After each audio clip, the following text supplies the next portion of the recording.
لیکن سر انہی کے پیچھے اتنی مسلمانوں کی بھیڑ بھی تو کھڑی ہوتی ہے. تو پاگل لوگوں کا تو مجمع ہے. پبلک میں پاگل لوگ تو ہو ہی جاتے ہیں جب.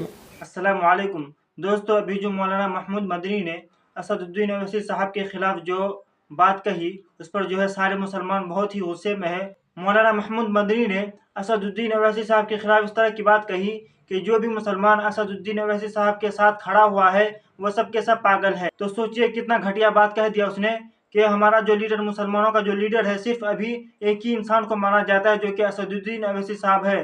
تو ان کے ساتھ جو بھی مسلمان اگر کھڑا ہوگا وہ ان کو سارے مسلمانوں کو پاگل کہہ دیا جو بھی ان کے ساتھ کھڑا ہوگا. تو اسی پر جو ہے ہندوستان کے جو بڑے بڑے علماء ہیں ان پر آواز اٹھائی. تو دوستو ویڈیو کو جب آپ لوگ لاسٹ تک دیکھیں گے تبھی سمجھ میں آئے گا. کوئی ویڈیو کو لائک ضرور کریں اور چینل کو سبسکرائب کریں. تو چلیے ویڈیو کو دیکھتے ہیں. آپ کی دوسرے نمبر پر مسلمانوں کو بحیثیت مسلم اپنا کوئی سیاسی لیڈر نہیں چننا چاہیے، یہ بھی غلط سوچ ہے.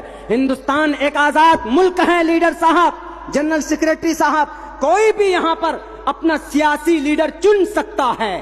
ہندو مسلمان کو چن سکتا ہے، مسلمان ہندو کو چن سکتا ہے. آپ کو کہنے کا ادھیکار نہیں ہے کہ ہم کسی کو مہاراشٹر کی سرزمین پر ان کی جماعت کو ہم پھیلنے نہیں دیں گے. آپ کی زبان سے یہ بات شوبھا نہیں دیتا. ان کا اشارہ میں صاف لفظوں میں نام لیتا ہوں. ہماری شریعت کو بچانے کا کام سینہ تان کر پارلیمنٹ کے اندر اگر کوئی کھڑا تھا تو وہ مجلس اتحاد المسلمین کا وہ لیڈر اسد الدین اویسی تھا.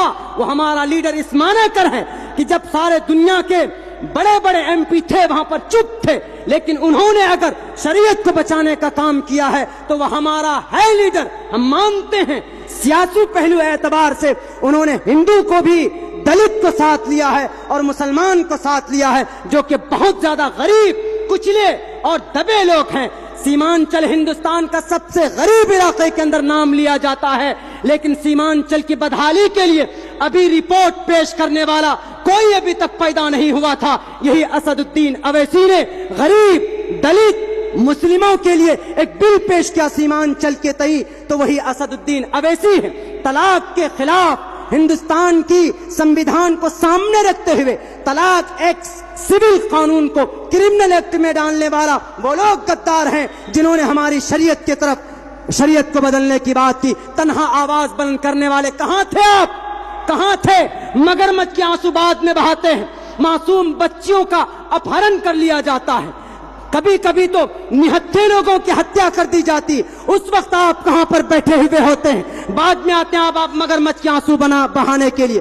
کیوں نہیں ہندو مسلمانوں کو لے کر آپ فساد پیدا ہونے سے پہلے فساد کو کیوں نہیں روکنے کا کام کرتے ہیں؟ جب فساد ہو جاتا ہے تب آپ دورہ کرتے ہیں. ہم آپ کے سمجھوتے کی بالکل مخالفت کرتے ہیں. ہندوستان سیکولر ملک ہے.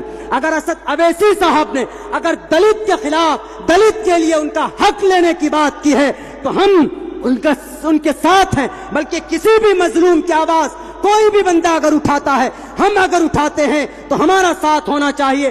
آپ میں کوئی لیڈر اگر اٹھاتا ہے، آپ کے قریب کا اگر کوئی سیاسی لیڈر اٹھاتا ہے تو آپ کو ان کا ساتھ ہونا چاہیے،